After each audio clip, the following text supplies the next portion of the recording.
আসসালামু আলাইকুম এভরিওয়ান, সবাইকে স্বাগত জানিয়ে শুরু করছি আমার নতুন একটি রেসিপি।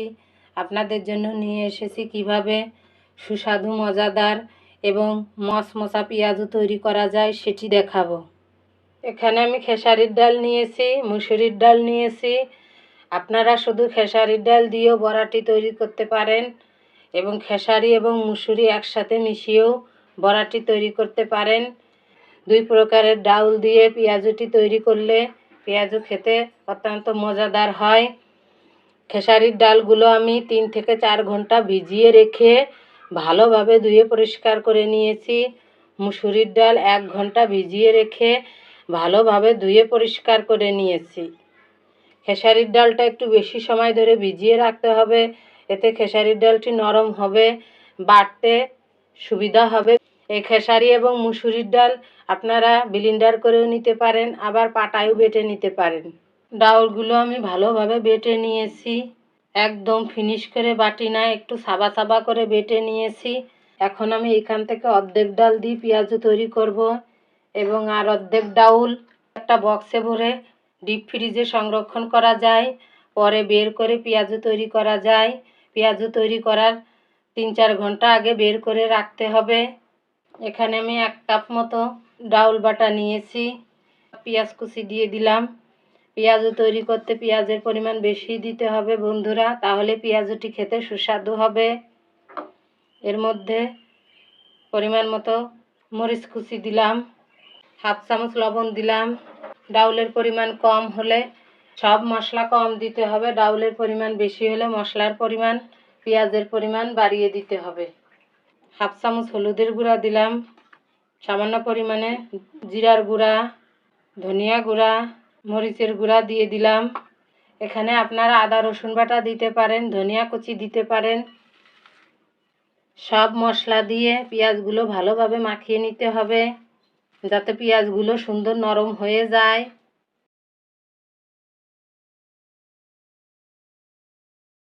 ভালোভাবে পেঁয়াজ মরিচ মাখিয়ে নিলাম।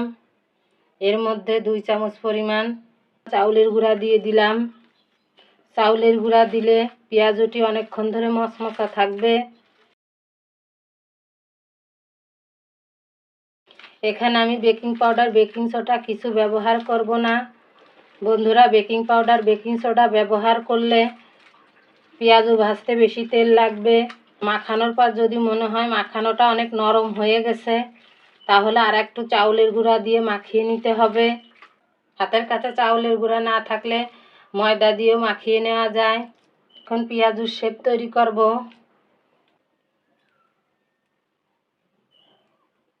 আমি এইভাবে একটা শেপ দিয়ে পেঁয়াজুগুলো তৈরি করব। ছোট করে পেঁয়াজুগুলো তৈরি করলে ভাজতে কম তেল লাগে। এইভাবে পেঁয়াজুগুলো তৈরি করে নিতে হবে। চাউলের গুঁড়া সংরক্ষণ টিপস বন্ধুরা, চাউলের গুঁড়া রোদে শুকিয়ে এরকমের একটা আটার প্যাকেটে ভরে ফ্রিজে নরমালে রেখে দিলে ভালো থাকবে। যখন প্রয়োজন বের করে চাউলের গুঁড়া বিভিন্ন রান্নায় ব্যবহার করা যায়। সরাসরি খাবার এরকমের পলিথিনে রাখবো না, এতে পলিথিনের বিষ খাবারে ঢুকে যায়। প্রয়োজনে আটার প্যাকেট, সুজির প্যাকেট, বিভিন্ন ধরনের বিস্কিটের প্যাকেট ব্যবহার করব, এগুলোতে ফুড গ্রেড থাকে। আমি চুলায় একটি ফ্রাই প্যান বসিয়ে দিয়েছি। ফ্রাই প্যানটি গরম হলে এর মধ্যে আমি পরিমাণ মতো তেল দিয়ে দিলাম।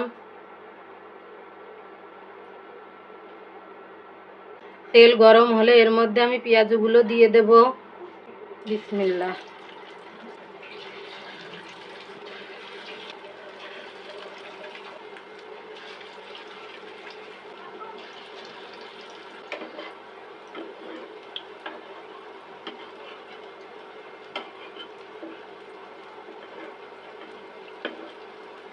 এক পিঠ লাল লাল হওয়ার পর পেঁয়াজগুলো একটু শক্ত হয়ে যাবে, তারপর আমি উল্টিয়ে দেব। আগে উল্টাবো না, আগে উল্টালে পেঁয়াজগুলো ভেঙে যাবে।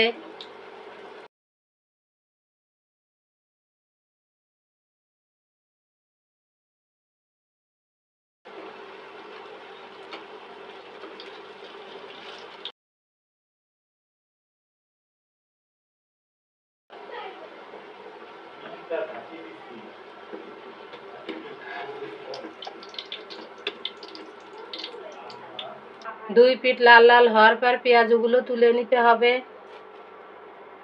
আমি তেলটা নিংড়ে পেঁয়াজগুলো উঠিয়ে নিলাম। পেঁয়াজগুলো হালকা লাল লাল করে ভেজে নিতে হবে, পুড়ে যেন না যায় সেদিকে খেয়াল রাখতে হবে। সবগুলো পেঁয়াজু ভেজে কাগজ অথবা টিস্যুর উপর বিছিয়ে দিতে হবে, যাতে পেঁয়াজুর অতিরিক্ত তেলটি চলে যায়। আমি পেঁয়াজগুলো তৈরি করে নিয়েছি। পেঁয়াজগুলো একটা ভেঙে দেখাই। আমার পেঁয়াজগুলো খুব মচমচা হয়েছে। আমার পেঁয়াজু তৈরির রেসিপিটি যদি আপনাদের কাছে ভালো লেগে থাকে তাহলে আমার চ্যানেলটি সাবস্ক্রাইব করার অনুরোধ রইল। সবাই ভালো থাকবেন, সুস্থ থাকবেন। আল্লাহ হাফেজ।